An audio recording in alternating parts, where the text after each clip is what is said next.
चलो last time हमने ये देख लिया, ठीक है। इसके पहले वाले वीडियो में electric potential due two point charge, फिर इसकी कंडीशंस देख लिया। और एक चीज़ इसमें इम्पोर्टेंट देखा था हमने कि पॉजिटिव चार्ज के लिए जो पोटेंशियल डिफरेंस होता है वो पॉजिटिव होता है, नेगेटिव चार्ज के लिए नेगेटिव होता है, क्योंकि ये चीज़ इसकी ज़रूरत पड़ेगी अपने को, ठीक है।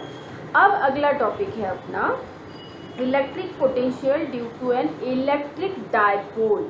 अभी तक हमने क्या देखा, सिंगल चार्ज के कारण इलेक्ट्रिक पोटेंशियल देखा, मतलब उस चार्ज का पोटेंशियल देखा, ठीक है। अभी हम बात करते हैं इलेक्ट्रिक डायपोल की। तो पहले तो हम ये देखते हैं कि इलेक्ट्रिक डायपोल क्या होता है। क्या देखेंगे पहले हम, इलेक्ट्रिक डायपोल, ठीक है। इलेक्ट्रिक डायपोल देखते हैं। तो इलेक्ट्रिक डायपोल क्या होता है, it is a system of two charges which are equal but in opposite in sign, या अपोजिट चार्जेस, मतलब या अनलाइक चार्जेस, ठीक है। एक प्लस होगा तो दूसरा माइनस होगा। तो ये दो चार्ज, इनका एक सिस्टम, ठीक है, किसी एक मीडियम में किस तरह से रखे हुए कि उनके बीच की डिस्टेंस कैसी है, कुछ फाइनाइट डिस्टेंस है जिसको हम बता रहे हैं r, ठीक है। ये हम ले लेते हैं प्लस q चार्ज और ये ले लेते हैं माइनस q चार्ज, ठीक है।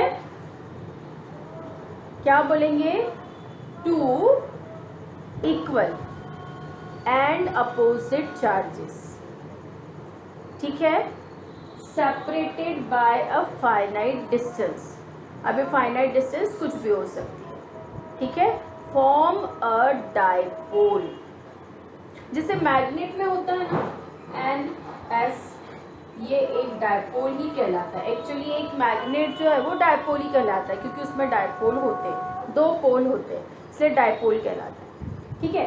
अब इसको हम सिंगल नहीं रख सकते, मैग्नेट में हम पोल को सिंगल नहीं रख सकते, लेकिन चार्ज सिंगल भी एग्जिस्ट होता है, ठीक है।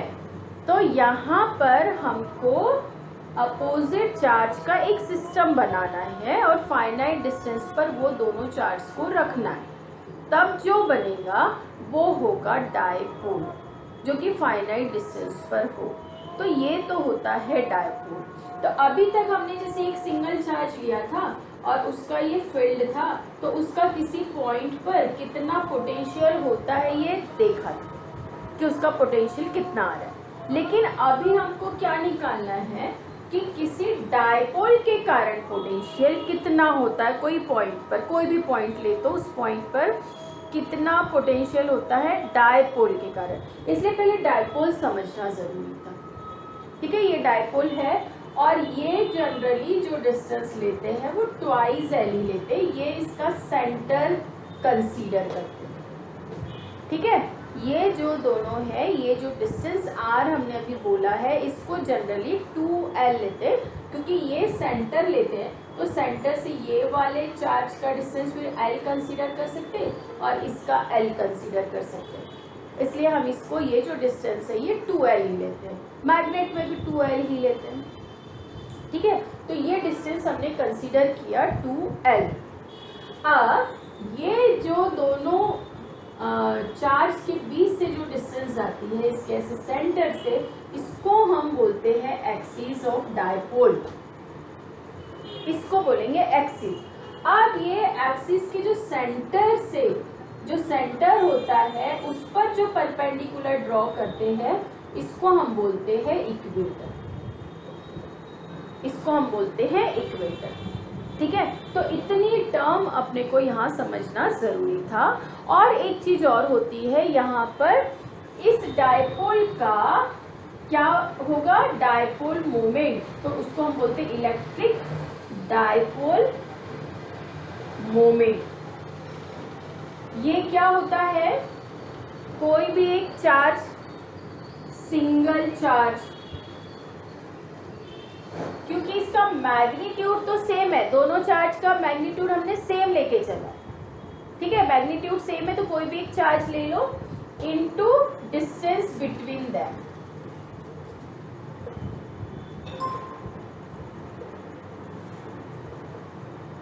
तो सिंगल चार्ज क्या आ जाएगा, सिंगल चार्ज है यहाँ पर Q और डिस्टेंस है 2L। तो ये जो 2QL है इसी को हम बोलते हैं, P से डिनोट करते हैं, ये है इलेक्ट्रिक डायपोल मोमेंट। तो हमको इतनी टर्म्स की ज़रूरत पड़ेगी। तो डायपोल समझने के लिए, मतलब डायपोल का पोटेंशियल क्या होता है उसके लिए पहले हमें डायपोल समझना ज़रूरी था, और उससे रिलेवेंट जो भी टर्म्स है वो ये समझना ज़रूरी था। ठीक है, अब हम चलते हैं अपने मेन टॉपिक की तरफ कि electric potential due to an electric dipole. ठीक है, ये सब हम 11th में देख चुके हैं, डायपोल मोमेंट और डायपोल। ठीक है, अब हम एक डायपोल लेके चलते हैं।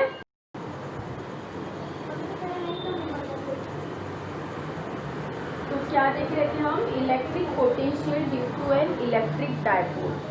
तो पहले हम ये डायपोल बनाते हैं, जैसे ये एक लाइन। ठीक है, रुक जाओ, थोड़ा सा मैं नीचे ले लेती हूँ,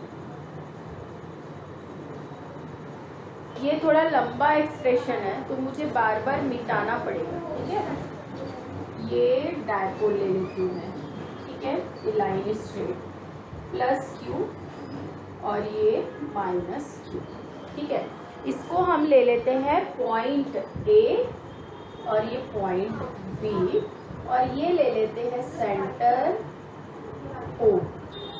ठीक है, O सेंटर ले लेते हैं, O ही लिया है, हाँ। और ये जो डिस्टेंस है ये ले लेते हैं हम पूरी 2L।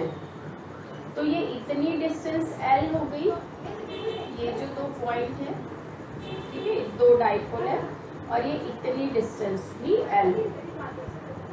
अब देखो यहाँ ये कोई पॉइंट है, यहाँ ये कोई पॉइंट है, कोई भी जगह ले सकते हैं हम, यहाँ ले लिया एक पॉइंट।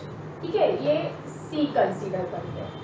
इस पॉइंट पर पोटेंशियल हम निकालेंगे, किसके कारण, ये चार्ज के कारण, ये चार्ज के कारण, मतलब ये पूरे डायपोल के कारण इस पॉइंट पर कितना पोटेंशियल होगा, हमें ये फाइंड करना है। ठीक है, तो इसको यहाँ से और इसको यहाँ से जोड़ दिया। ठीक है, अब यहाँ से प्लस Q चार्ज से इसकी डिस्टेंस कंसीडर कर लो R1, और माइनस Q चार्ज से इसकी डिस्टेंस कंसीडर कर लो R2।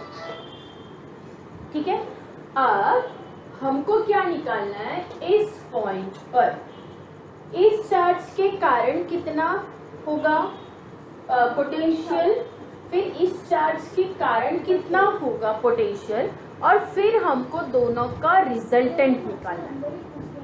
तो दोनों का रिजल्टेंट कैसे निकालेंगे हम, VC इज इक्वल टू निकालेंगे VA प्लस VB, या V1 V2 निकाल लो, V1 प्लस V2, जो भी कंसीडर किया है हमने वो निकालेंगे। तो हमें ये निकालना है। ठीक है, तो हम क्या करते हैं, ये सेंटर से एक लाइन ड्रॉ करते हैं, ये लाइन ड्रॉ कर लेते हैं कि सेंटर से इतने डिस्टेंस पर है। तो सेंटर से कितने डिस्टेंस पर लेते हैं हम इसको, R। ठीक है, तो अब हम इसके लिए पहले पोटेंशियल निकालेंगे। तो इसके लिए अभी हम देखते हैं कि कैसे पोटेंशियल निकालते हैं। ठीक है, तो हमको मालूम है ये पूरा सिस्टम है, इसके कारण भी इसका इलेक्ट्रिक फील्ड है, इस पॉइंट पर इस चार्ज के कारण कितना पोटेंशियल होगा। ठीक है, तो हम क्या लिखेंगे, पहला पॉइंट पोटेंशियल, बाकी ये सारी चीज़ें कंसीडर करना है कि प्लस Q और माइनस Q लेके A और AB एक इलेक्ट्रिक डायपोल है, A और किसी पॉइंट C पर हमको पोटेंशियल निकालना है। तो चार्ज प्लस Q से या ए से सी तक की डिस्टेंस r1 कंसीडर किया, माइनस क्यू चार्ज से या बी से हमने r2 कंसीडर किया, और इसके सेंटर से लाइन ड्रॉ किया। तो ये जो डिस्टेंस है, ये जो पॉइंट है, इसके सेंटर से r डिस्टेंस पर है और इसकी लेंथ 2l है। इतनी चीज़ें हमको कंसीडर करके चलनी है, तो वो सब लिखनी है। अभी मैं यहाँ नहीं लिख रही हूँ, लेकिन वो सब लिखनी है, ठीक है। तो पोटेंशियल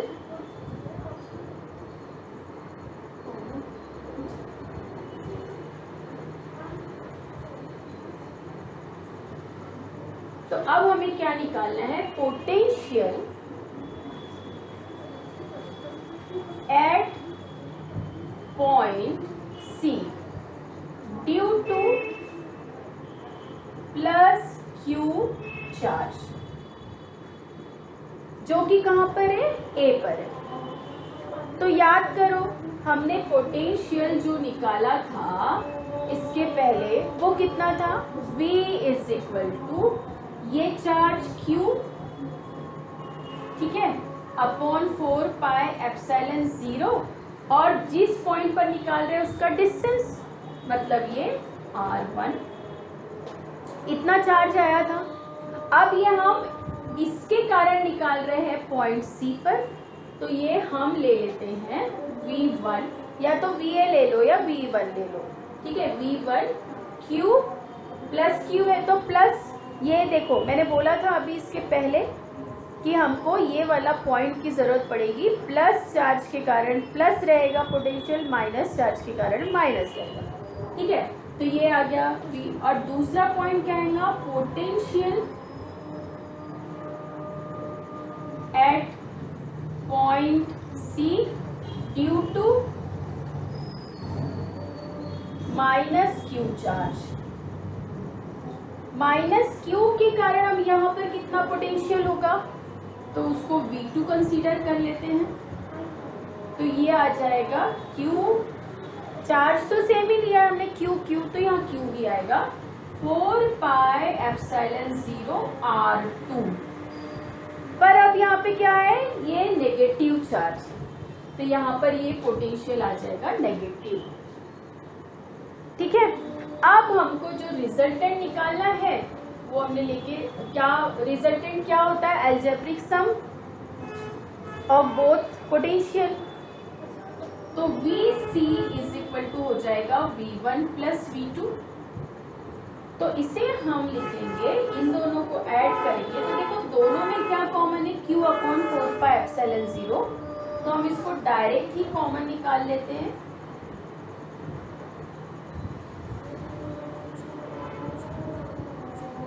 तो अंदर क्या बच जाएगा, यहाँ पर 1 अपॉन R1 माइनस, ये माइनस है यहाँ, तो यहाँ माइनस आ जाएगा 1 अपॉन R2।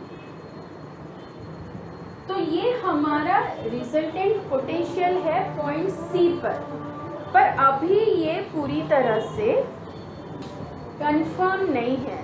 इसके लिए हमको R1 R2 की वैल्यू निकालनी है कि ये कितने, क्योंकि ये कहीं पे भी पॉइंट दिया हुआ रहा तो ये वैल्यू भी तो हमको निकालनी पड़ेगी ना। हम कैसे निकालेंगे कि R1 R2 कितना है, ठीक है। अब ये तो कांस्टेंट है Q, और 4 पाई एप्सिलॉन 0 ये तो कांस्टेंट है, तो हमें इसकी वैल्यू फाइंड करना है, ठीक है। तो अपने को ये वाला इक्वेशन याद रखना, ये हमको लास्ट में ज़रूरत पड़ेगी, ठीक है।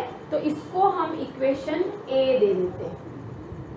वैसे इसको 1 2 वगैरह भी दे सकते हैं, आप जैसे सॉल्व कर सकते हो वैसा सॉल्व कर सकते हैं, लेकिन अभी हम यहाँ पर क्या करते हैं, इसको A दे देते हैं। बाद में रिकॉल करेंगे कि ये इक्वेशन में हमको वैल्यू पुट करनी 1 अपॉन R1 और 1 अपॉन R2, ठीक है। तो अब हम 1 अपॉन R1 और 1 अपॉन R2 की वैल्यू कैसे निकालेंगे, ये अब हम निकालते हैं इस यही डायग्राम से, ठीक है।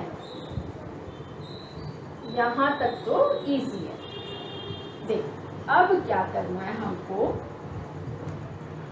ये R1 की वैल्यू निकालने के लिए हम A से इस OC पर एक परपेंडिकुलर ड्रॉ करें। ये परपेंडिकुलर, ये 90 होगा, मतलब ये भी 90 होगा, ठीक है। अब देखो ये L है, हाँ और हम ये भी लिखते हैं कि ये जो पॉइंट है, ये सेंटर से या इस एक्सिस से थीटा एंगल पर है। ये जो पॉइंट है वो ये O से ये जो पॉइंट है ये एक्सिस से थीटा एंगल पर इंक्लाइंड है। ठीक है, तो अब ये थीटा, ये 90, तो ये राइट एंगल ट्रायंगल हो गया। ठीक है, अब इससे इसको मैं पॉइंट दे देती हूँ D, ABC D दे देती हूँ। तो अब ये जो ट्रायंगल है AOD, ठीक है, इससे मुझे ये वाली लेंथ निकालनी है, DO निकालनी है और AD निकालनी है। तो क्या लेके चलेंगे हम? Trigonometry ratio. ठीक है, तो OD क्या है? एडजेसेंट है, इसलिए cos theta is equal to क्या हो जाएगा? OD upon hypotenuse L। तो क्या निकल गया मेरा? OD is equal to L cos theta. ठीक है, अब AD निकालना है, ये परपेंडिकुलर है, तो sine theta is equal to AD upon hypotenuse L। तो क्या निकल गया? AD is equal to L sine theta. आई बात समझ में? अब मुझे चाहिए था R1, अब ये भी राइट एंगल ट्रायंगल है, CDA या ADC या ADC, ये राइट एंगल ट्रायंगल है। ठीक है, तो इसमें मैं पाइथागोरस थ्योरम का यूज कर सकती हूँ। तो क्या मिलेगा मेरे को?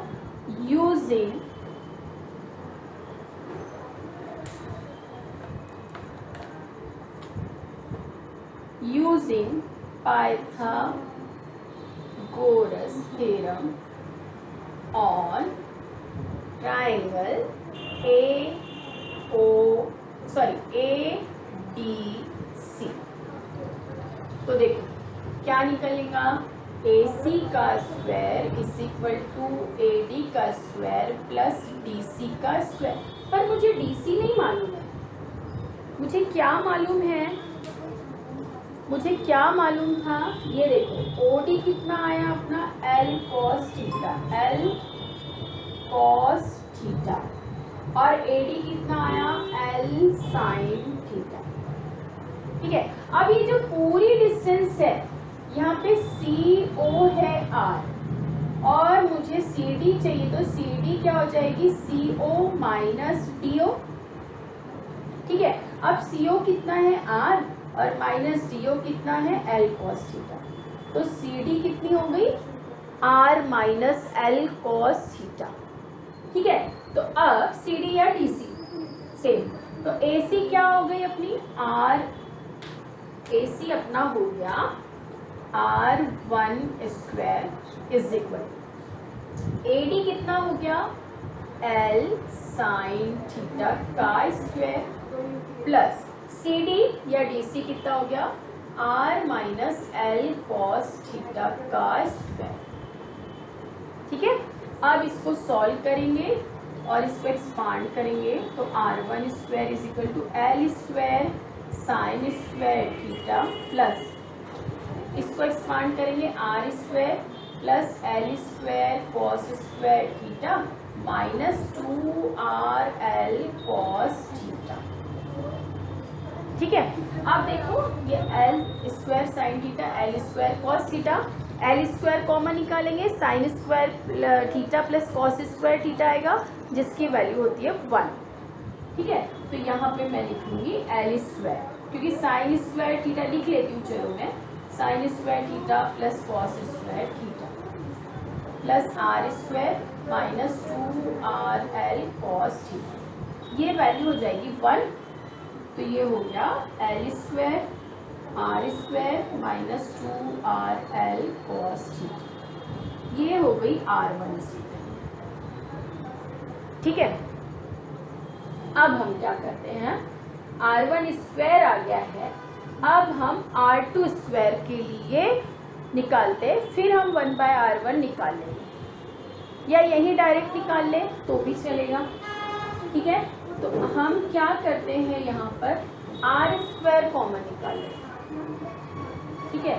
तो R1 square is equal to R square मैंने कॉमन निकाला, तो क्या बच जाएगा यहाँ पे R स्क्वायर कॉमन निकाला, तो यहाँ पे बच जाएगा 1 और यहाँ L square by R square और यहाँ माइनस 2R स्क्वायर निकालना है, तो R बाय R से मल्टीप्लाई करना पड़ेगा, तो नीचे आ जाएगा एक R, यहाँ पे यहाँ से R स्क्वायर निकाला मतलब R square upon R square करना पड़ेगा, तो R स्क्वायर कॉमन निकला तो नीचे बच जाएगा, ठीक है, कॉस थीटा ये निकल गया।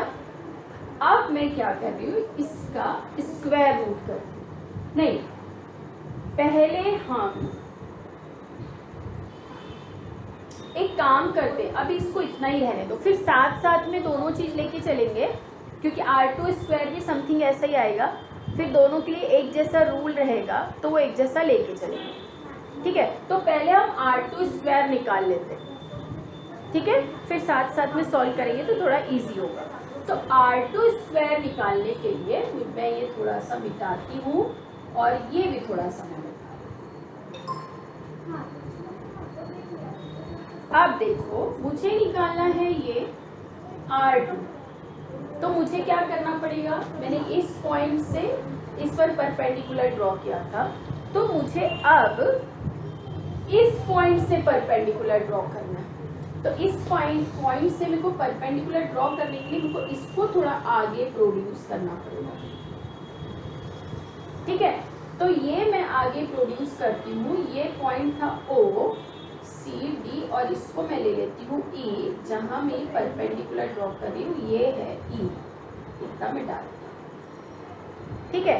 यहाँ पर मैंने ये परपेंडिकुलर ड्रॉ किया, तो ये हो गया 90 और ये थीटा है, तो इसका ये अपोजिट एंगल ये भी हो जाएगा थीटा, ठीक है। अब देखो वापिस ये एडजेसेंट है, तो मैं बार बार नहीं निकालती, ये L है और ये L है, तो ये L है तो ये एडजेसेंट फिर से L cos थीटा आ जाएगा, और ये परपेंडिकुलर है इसके फ्रंट वाली, तो ये आ जाएगा L sin थीटा, क्योंकि यहाँ पे भी ये L है यहाँ पे भी L है, तो वापिस वही चीजें सब आ जाएगी, तो हम ये निकालेंगे। अब यहाँ जो हमने पाइथागोरस थ्योरम यूज किया था ये ADC पे, अब यहाँ पर जो है राइट एंगल ट्रायंगल वो कौन सा है, राइट एंगल ट्रायंगल कौन सा है अपना, कौन सा है ये BEC, ये राइट एंगल ट्रायंगल है। इसमें जब हम पाइथागोरस थ्योरम यूज करेंगे तो हमारा क्या आ जाएगा, ये इसके फ्रंट वाली क्या हो जाएगी हाइपोटेन्यूज, तो BC का स्क्वायर इज इक्वल टू ये BE का स्क्वायर प्लस EC का स्क्वायर, तो B का स्क्वायर तो हमको पता है L sin थीटा है, लेकिन EC क्या होगा, अब EC में अपने को OC प्लस OE लेना पड़ेगा, EC इज इक्वल टू क्या हो जाएगा, ये EC is equal to OC plus OE, अब OC क्या है ये R प्लस OE क्या है L cos थीटा।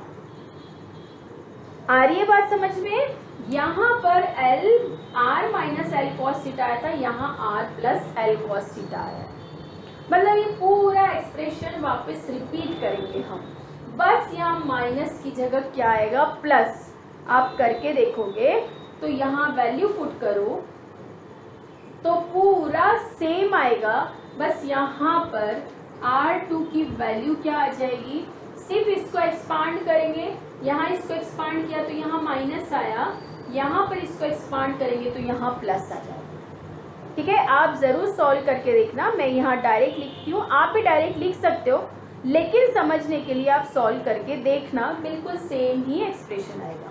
तो मैं यहाँ R2 की वैल्यू लिखती हूँ, R square 1 plus L square R square minus की जगह आ जाएगा प्लस 2LR cos थीटा। आ रही है बात समझ में, ठीक है। अब ये R1 R2 की वैल्यू हमें यहाँ पर मिल गई है, ठीक है। पर हमारा जो इक्वेशन था उसमें 1/r1 और -1/r2 था, तो हमको उसकी वैल्यू निकालनी 1/r1 की। ठीक है, तो अब हम इन दोनों को स्क्वायर रूट करते हैं दोनों इक्वेशन में। अब मुझे ये डायग्राम की ज़रूरत नहीं है, ठीक है। अब हमको सॉल्व करना है, तो मैं ये डायग्राम हटा देती हूँ यहाँ से, ठीक है। अपने पास जगह कम है इसलिए थोड़ा सा ऐसे सॉल्व करना। तो अब देखो,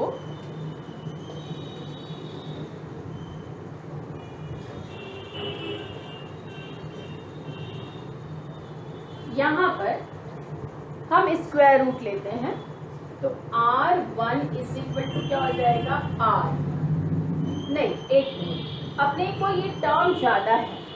एक चीज़ और था कि जो L है, जैसे दो चार्ज बहुत ऐसे दूर दूर नहीं रखे रहेंगे, बहुत पास रहते हैं और उनकी जो डिस्टेंस रहती है वो कम रहती है। यहाँ तो हम आपको एक्सप्लेन करने के लिए बहुत ज़्यादा डिस्टेंस बता रहे हैं, डिस्टेंस कम रहती है, लेकिन पॉइंट उनका इलेक्ट्रिक फील्ड बहुत दूर तक रहता है। तो जो पॉइंट C लेंगे, ठीक है, वो पॉइंट C काफ़ी दूर भी हो सकता है। तो हम यहाँ पर ये ले सकते हैं, यहाँ पर हम क्या लेंगे कि R जो डिस्टेंस है O से is very very greater than two L। अब वो 2L ही कम है तो L तो और कम होगा, तो R बहुत बड़ा होगा। अब जब R इतना बड़ा होगा तो L/R तो और स्मॉल होगा, क्योंकि ये स्मॉल है, उसमें इतने बड़े नंबर से डिवाइड कर रहे हैं तो वो और स्मॉल हो जाएगा। और फिर L²/R² तो और स्मॉल हो जाएगा बहुत। तो हम इसको इग्नोर करेंगे या नेग्लेक्ट करेंगे, ठीक है। तो हम L²/R² को यहाँ पर इग्नोर करते हैं। तो हमारा अब इक्वेशन हमें यहाँ मिल जाता है, यहाँ मिलेगा हमको r1² is equal to r² 1 plus minus 2L/R cos theta और r2² is equal to r² 1 plus 2L/R cos। अब देखो दोनों में एक जैसा अपन यूज कर रहे हैं ना, इसलिए मैंने कहा था हम r1 r2 की स्क्वायर की वैल्यू निकाल लेते हैं, फिर साथ में सारी चीजें चलते रहेंगी। और यहाँ पे लिख देना because r is very very greater than two L, तो L²/R² हमने नेग्लेक्ट किया, ठीक है। अब हम स्क्वायर रूट लेते हैं, taking square root on both side और both equation, taking square root on both equation,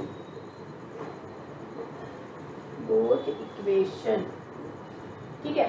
तो r1 is equal to r, अब ये इस पर तो स्क्वायर नहीं है तो स्क्वायर रूट लिखना पड़ेगा, तो 1 minus 2L/R cos theta raised to power 1/2, r2 is equal to r 1 minus 2 plus, यहाँ प्लस है, r cos थीटा 1/2। लेकिन वापस हमें क्या चाहिए, 1/r1 और 1/r2, तो क्या आ जाएगा यहाँ पर 1/r1 is equal to 1/r, ये पूरा 1/ आ जाएगा, ठीक है। ये भी नीचे आएगा लेकिन इस पर पावर है 1/2, तो हम इसको ऊपर लिखकर 1 minus 2L/R cos theta raised to power -1/2 लिख सकते हैं। इंडेक्स चेंज हो जाएगा, इंडेक्स की साइन चेंज हो जाएगी, ठीक है। फिर 1/R2 is equal to 1/R 1 plus 2L/R cos theta raised to power -1/2। अब हमारे 1/R1 और 1/R2 आ गया है, ठीक है। लेकिन फिर भी अभी ये कॉम्प्लिकेटेड है, सॉल्व नहीं हुआ है। अब इस तरह का जब आता है, यहाँ 1 हो या कोई भी टर्म हो, यहाँ 1 हो, तो हम यहाँ पे कौन सा थ्योरम यूज़ करते हैं, बायनोमियल थ्योरम, ठीक है। बायनोमियल थ्योरम क्या होता है, यहाँ पे हम लिखते हैं बायनोमियल थ्योरम, ठीक है।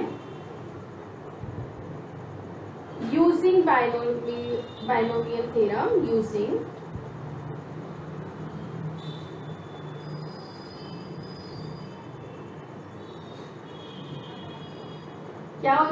क्या होता है binomial theorem? 1 plus x raise to power n, यहाँ 1 है, ये साइन कुछ भी हो सकता है, ठीक है, x, ये x है पूरी टर्म, raise to power n, n ये रेस टू पावर n है, मतलब -1/2 रेस टू पावर n। इसका एक्सपांशन होता है 1 plus n x plus n minus 1 x raise to the power 2 factorial 2 plus plus plus plus, ये चलता है। फैक्टोरियल 2 ऐसा भी लिखते हैं, कुछ लोग ऐसा उल्टा आए भी लिखते हैं, ठीक है। ये होता है बाइनोमियल थ्योरम, ये आगे बढ़ते जाता है, ठीक है। लेकिन अब यहाँ पे ये जो स्क्वायर आएगा तो इसका स्क्वायर आएगा L²/R², तो वो हमने पहले ही ये बोला है कि R is very very greater then L, और हमने वहाँ इग्नोर किया था, तो इस टर्म में भी हमारा L²/R² आएगा, तो हम उसको इग्नोर करेंगे, तो फिर हमारी टर्म, और उसके आगे तो और छोटा छोटा होते जाएगा, x³ आएगा, है ना, तो वो और L³/R³ ऐसा आएगा, तो वो और छोटा होते जाएगा, तो उसको हम उसके आगे की सारी टर्म को नेग्लेक्ट करते हैं, तो हम सिर्फ इतना लेते हैं 1 प्लस nx, ठीक है, सिर्फ इतना लेते हैं। अब इसके आगे के लिए मेरे को ये यहाँ पे मिटाना पड़ेगा, ठीक है, इतना तो आपको समझ में आ ही गया होगा। अब इसके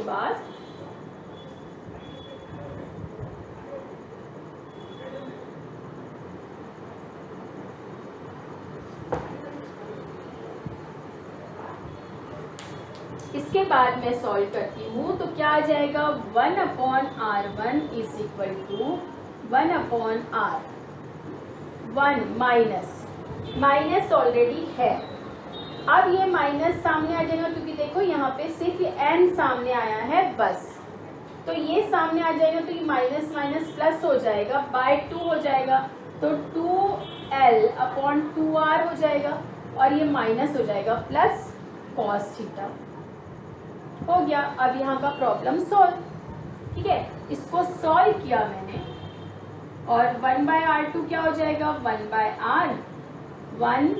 अब यहाँ पर क्या है, यहाँ प्लस है और यहाँ माइनस है, तो ये टर्म अब हो जाएगी माइनस, और 2L/2R cos थीटा ऐसा आ जाएगा, ये 2 से 2 कैंसिल, 2 से 2 कैंसिल, ठीक है। तो अब हमारे पास क्या मिलेगा, हमें 1/R1 is equal to 1/R 1 plus L/R cos theta, और 1/R2 is equal to 1/R 1 minus L/R cos theta. अब हम पुट कर सकते हैं, वहाँ पर क्या था हमारा, VC is equal to Q/4 pi epsilon 0 1/R1 minus 1/R2, ये था इक्वेशन नंबर ए। तो यहाँ पे लिखना है, ठीक है, यहाँ पर लिखना है putting this values on equation number A.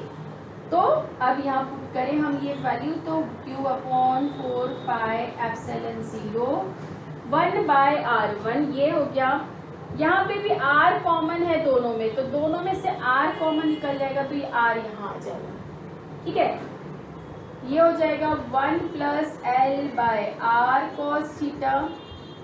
अब ये है माइनस, तो यहाँ हो जाएगा -1, अब ये माइनस का हो जाएगा प्लस L/R cos थीटा, तो ये 1 से 1 कैंसिल, और ये प्लस प्लस 2L/R, तो हमारे पास बच क्या जाता है, VC Q/4 pi epsilon 0 R, और यहाँ क्या बच गया है 2L cos theta upon R, तो R इंटू R तो R² हो जाएगा। अब ये देखो Q इंटू 2L, 2QL क्या था, ये dipole moment, electric dipole moment, ठीक है। अब ये मिटा देती हूँ मैं, अपना ये सब सॉल्व हो गया है, अपने को फाइनल इक्वेशन मिल रहा है, काफी करीब करीब है ना अपन। तो अब हमारे पास ये जो VC की वैल्यू है वो मिल गई है हमें। VC is equal to Q upon 4 pi epsilon 0 R square. अब ये 2QL मैं एक साथ लिख लेती हूँ, L और ये cos थीटा।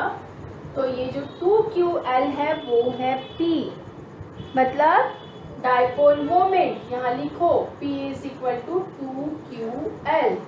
तो मैं लिखूंगी यहाँ 1/4 पाई एप्सिलॉन 0, ये कांस्टेंट, यहाँ P cos theta upon R square. ये हमारा फाइनल रिजल्ट मिलता है। ठीक है, इतना पोटेंशियल होगा पॉइंट C पर due to dipole, electric dipole. ठीक है, अब इसको यदि मुझे वेक्टर फॉर्म में देना है, ठीक है, वेक्टर फॉर्म में देना है तो 1/4 पाई एप्सिलॉन 0, यहाँ पे मैं R का ऊपर नीचे मल्टीप्लिकेशन करती हूँ तो P into R cos theta upon नीचे भी R से मल्टीप्लाई होगा तो यह हो जाएगा R3। अब देखो पी आर cos थीटा मतलब क्या हो गया 1/4 पाई एप्सिलॉन 0 और cos थीटा है तो P डॉट R, इसका डॉट प्रोडक्ट अपॉन R3। अब यदि मेरे को इसको यूनिट वेक्टर में लिखना है, ठीक है, तो R का यूनिट वेक्टर हम ऐसे लिखेंगे और इसकी वैल्यू क्या होगी, वेक्टर R अपॉन उसका मैग्नीट्यूड। तो यहां से ये जो टर्म है यूनिट वेक्टर में साइड में लिख लेती हूँ, R unit vector is equal to हो जाएगा ये upon R, vector R upon उसका मैग्नीट्यूड। अब मैं इस टर्म को 1/4 pi epsilon 0 P R square और अपॉन R करूँ तो ये हो गया यूनिट वेक्टर। तो क्या आ जाता है मेरा 1/4 पाई एप्सिलॉन 0 P, ठीक है, P R स्क्वायर और ये R यूनिट वेक्टर। इस फॉर्म में भी आप इस तरह से पोटेंशियल बता सकते हो due to dipole, electric dipole. ये है हमारा रिजल्ट। ठीक है, अब दो केस है। अब हमने पॉइंट तो कहीं पे भी ले लिया था रैंडमली। अब हम कंसीडर करेंगे यदि ये पॉइंट एक्सिस पर है, जो पॉइंट C लिया था ना हमने, वो पॉइंट यदि एक्सिस पर हो या इक्वेटर पर हो तो क्या होगा, वो तो बहुत इजी है। ठीक है, तो अब हम लेके चलते हैं। अच्छे से समझ में आया होगा ये, ठीक है, बहुत अच्छे से मैंने एक्सप्लेन किया है और वापस इसको रिपीट करके देख लेना। कुछ डाउट हो तो मुझे पर्सनली पूछ लेना, ठीक है। चलो, बस इसका ये दो केस देख लेते हैं हम, इक्वेटर पर क्या होगा और एक्सिस पर क्या होगा। ठीक है,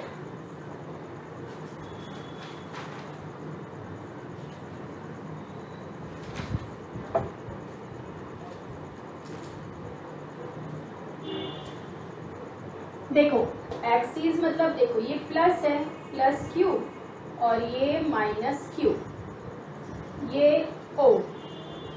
तो एक्सिस मतलब इस यहाँ पर भी हो सकता है ये पॉइंट C या ये पॉइंट C इस साइड भी हो सकता है। तो यहाँ की डिस्टेंस ले लो और ये यहाँ की डिस्टेंस लो। तो डिस्टेंस तो वही R वगैरह लेना पड़ेगा O से, यहाँ से हम डिस्टेंस ले लेंगे इसकी R। तो हमारा जो VC निकला था वो क्या था 1/4 pi epsilon 0 P cos theta upon R square. Main हमारा ये निकला था मैग्नीट्यूड यदि हम देखें तो थीटा यदि मैं इस डायरेक्शन में लेती हूँ और ये यही है तो थीटा की वैल्यू है 0। ठीक है, तो cos 0 इज इक्वल टू बनेगा 1, और यदि मैं ये पॉइंट यहाँ लेती हूँ तो अब ये ऐसा हो जाएगा, तो 180 डिग्री बनेगा, तब थीटा मेरा बनेगा 180 डिग्री। तो cos 180 degree is equal to होता है -1। तो डिपेंड किस पर कर रहा है, थीटा की वैल्यू पर। तो वी सी मैक्सिमम, या वी सी को हम वी एक्सिस ही लिख लें डायरेक्ट, इज इक्वल टू क्या बनेगा 1/4 पाई एप्सिलॉन 0 प्लस -1 आएगा p/r²। कहाँ पर, ये एक्सिस पर, और ये वैल्यू होगी मैक्सिमम, क्योंकि cos थीटा की वैल्यू प्लस या माइनस मैक्सिमम होगी। ठीक है, अब यही पॉइंट में यहाँ इक्वेटर पर ले, तो ये जो एंगल है वो 90 बन रहा है, तो cos 90 इक्वेटर पर। ठीक है, मतलब मैं ये लिख लेती हूँ ना, v इक्वेटर ऐसा। तो cos थीटा क्या बन रहा है, यहाँ पे देख लेते हैं हम, इक्वेटर पर क्या हो रहा है, थीटा इज इक्वल टू 90, तो cos 90 इज इक्वल टू 0, इसलिए v इक्वेटर पर ये पूरा वैल्यू क्या हो जाएगा 0। ये हो गया मिनिमम। तो पोटेंशियल इक्वेटर पर होगा मिनिमम और एक्सिस पर होगा मैक्सिमम। ठीक है, ये बहुत इंपॉर्टेंट टॉपिक था, डायपोल मोमेंट के कारण पोटेंशियल। देखो ये सारे जो हम इलेक्ट्रोस्टैटिक्स में पढ़ रहे हैं, ये सारे टॉपिक ऐसे कि आपको स्टार्टिंग से रीड करना ज़रूरी है, और सारे पिछले वाले से रिलेटेड है। पहले हम पिछला पढ़ेंगे तभी अगला समझ पाएंगे। ठीक है, इसलिए सारे जो प्रीवियस टॉपिक है वो आप पूरे अच्छे से करो, तभी ये समझ में आएगा। ठीक है, अब हमने पहले लिया सिंगल चार्ज के कारण, फिर लिया डायपोल के कारण, अब हम ऐसे सिस्टम के कारण पोटेंशियल लेते हैं किसी पॉइंट पर जहाँ पे 2 से ज़्यादा चार्जेस है, मतलब एक पूरा पोटेंशियल सिस्टम जहाँ पे मैक्सिमम चार्जेस जितने हो सकते हैं वो सारे चार्जेस के कारण क्या रिजल्टेंट पोटेंशियल किसी एक पॉइंट पर होगा। ठीक है, तो वो देख लेते हैं, छोटा सा है ये तो फिर ये पूरा टॉपिक पोटेंशियल का यहाँ पर ख़त्म हो जाता है। ठीक है, तो ये हम लेते हैं एक पॉइंट P। ठीक है, इस पॉइंट पर जैसे ये चार्ज है, ये चार्ज है, ये चार्ज है, कहीं है चार्ज है, ये है Q1 चार्ज, ये Q2 चार्ज, ये Q3 और ये Q4, नहीं Qn ले लेते। ठीक है, यहाँ पे सारे ऐसे। अब इसकी distance R1, R2, R3, Rn, ये सारे डिस्टेंस है, ये सब लिख लेंगे। अब इनके कारण इस पर पोटेंशियल, इस पर इसके कारण पोटेंशियल V1, V2 और इसके कारण V3, इसके कारण Vn। तो सिंपली हम पोटेंशियल का जो फॉर्मूला निकला था उसके अकॉर्डिंग Q, पहला चार्ज क्या है Q1, इसके कारण V1 निकलेगा, तो Q1/4 पाई एप्सिलॉन 0 R1। ठीक है, वैसे हम सारे निकाले थे कि V2 is equal to Q2/4 pi epsilon 0 R2, ऐसे ऐसे Vn इज इक्वल टू निकल जाएगा Qn/4 पाई एप्सिलॉन 0 Rn। जो डिस्टेंस है वो इस पॉइंट पर, क्योंकि सभी चार्ज के कारण ये पोटेंशियल फील करेगा। ठीक है, तो रिजल्टेंट पोटेंशियल इनका एल्जेब्रिक सम होता है, अभी हमने देखा था। तो VC इज इक्वल, VC नहीं, V रिजल्टेंट R या V कंसीडर करो बस, तो V is equal to V1 plus V2 plus V3 plus plus plus plus Vn।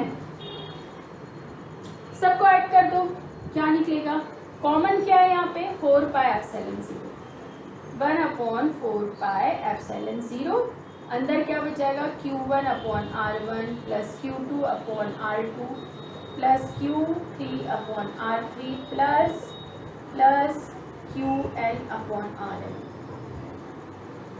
ठीक है, अब इसको शॉर्ट फॉर्म में हम क्या लिखते हैं, summation of I is equal to 1 to n QI upon R। ये हो गया रिजल्टेंट पोटेंशियल। जिस सिस्टम में नंबर ऑफ चार्जेस बहुत सारे, तो उनके कारण जो रिजल्टेंट पोटेंशियल आएगा वो ये आएगा। अब ये यदि कंटिन्यूअस हो, एक लाइन में है या कुछ एक सिस्टम में हो, तो उसके लिए हम समेशन की जगह इंटीग्रेशन ले सकते हैं। ठीक है, बस इतना ही आज के लिए, और इसको बहुत ध्यान से करो। हाँ, ये बहुत इम्पोर्टेंट है। चलो bye, have a nice day. आज काफ़ी हो गया है। इसके बाद नेक्स्ट इस लेक्चर में हम देखेंगे इलेक्ट्रिकल एनर्जी किसके कारण, डायपोल के कारण। अभी इलेक्ट्रिक पोटेंशियल पहले हमने सिंगल चार्ज के कारण पोटेंशियल और एनर्जी वगैरह देखा, अब हम डायपोल के कारण पोटेंशियल देखें, अब डायपोल के कारण एनर्जी देखें। ठीक है, चलो तब तक के लिए bye bye, have a nice day.